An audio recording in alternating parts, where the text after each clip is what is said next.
Hello mga ka-vlogger! Nandito tayo ngayon sa Burgos. Tara, samahan niyo ako sa isang exciting tour papunta sa Eden Hot Spring. So, habang papunta tayo, mag-video tayo para ipakita kung ano ang mga madadaanan natin. Let's go!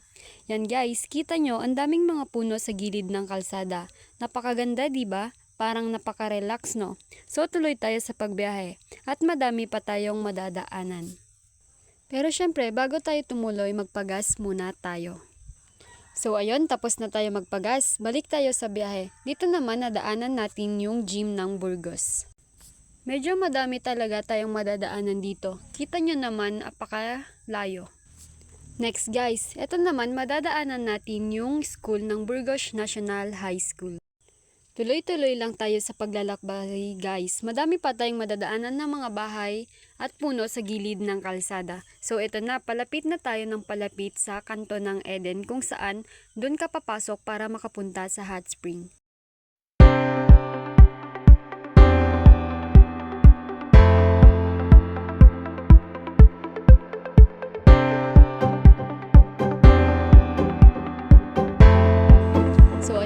Ito na yung kanto papunta sa Eden para makapunta tayo sa ating pupuntahan.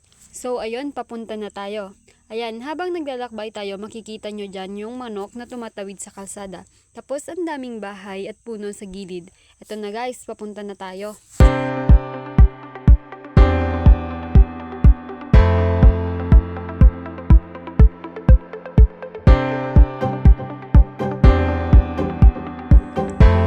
Akyat tayong dadaanan dito, kaya ingat-ingat lang sa pagmamaneho, lalo kung madulas ang daan. Tapos ayun, pababa naman tayo, konting push na lang makakarating na tayo. So ayun guys, nasa Purok Una na tayo, kung saan makikita na natin yung Eden Hot Spring. Konting lakad na lang makikita na natin ito.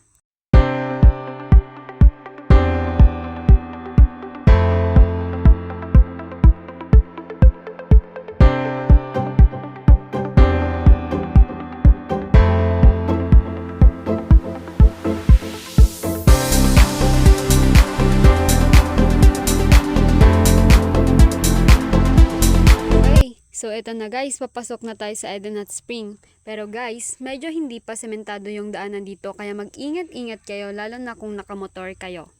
Makikita nyo dyan na talaga nga namang napakahirap yung daanan dito. May mga tubig-tubig pa kasi umulan. Madami ding mga punong madadaanan dito. So ayan, bumaba na ako para maglakad dyan para makita nyo naman yung view kung saan papasok sa mismong Eden Hot Spring. So eto na, dahil sa excitement ko, naglakad na ako papunta doon para makita nyo naman kung ano talaga yung mga madadaanan. Kita nyo dito yung view, diba? Makikita nyo din yung daanan dyan na maputik-putik pa dahil nga sa pag-ulan. Pero yun, tuloy pa din tayo kahit anong hirap ng daanan. So ayun guys, nakikita natin kung saan tayo papasok. So ayun guys, papasok na tayo.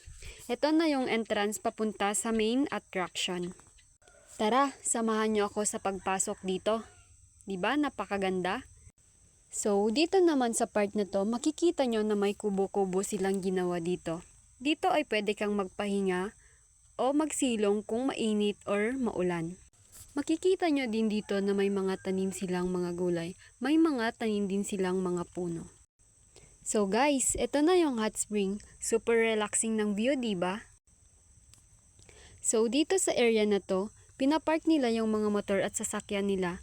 So, maluwang din siya kaya safe na safe ang mga sasakyan na idadala nyo. Tara, samahan nyo ako. Itetest natin kung talagang mainit yung tubig dito.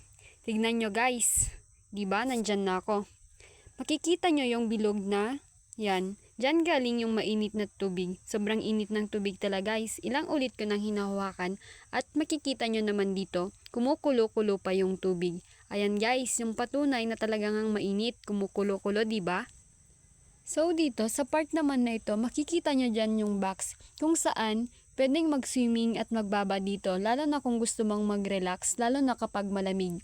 Ayan yung pinupuno nila dito kapag para makapag-swimming sila. So sa part na yan, diba makikita yung box. Dito naman yung pabilog. Titignan natin kung talagang mainit. Itetest natin ito ulit. Tignan nyo naman guys, hinawakan ko. Diba may mga nakikita-kita kayong nagbabubbles dyan na parang kumukulo? Talagang nagpapatunay nga namang mainit talaga yung tubig dyan. Ilang ulit ko pang inulit-ulit. Ang ganda talaga. So, dito sa part na to, ipapakita ko sa inyo yung kabuuan ng hot spring guys. Ang ganda ng view, di ba? Ganda ng tubig at surroundings. Tapos dito naman makikita mo talaga na may mga tanim pa silang mga saging. So guys, ano pa ang hinihintay nyo? Tara na, punta na kayo. Matatagpuan lamang ang hot spring dito sa Eden Cabarugis, Quirino, Purok 1. So ayun guys, maraming salamat sa pagsama sa aking tour dito sa Eden Hot Spring. Sana nag-enjoy kayo at sana nakapag-relax din kayo sa magandang tanawin. Huwag kalimutang mag-like, comment at subscribe kung gusto nyong makakita pa ng ganitong adventures. Salamat and see you next time.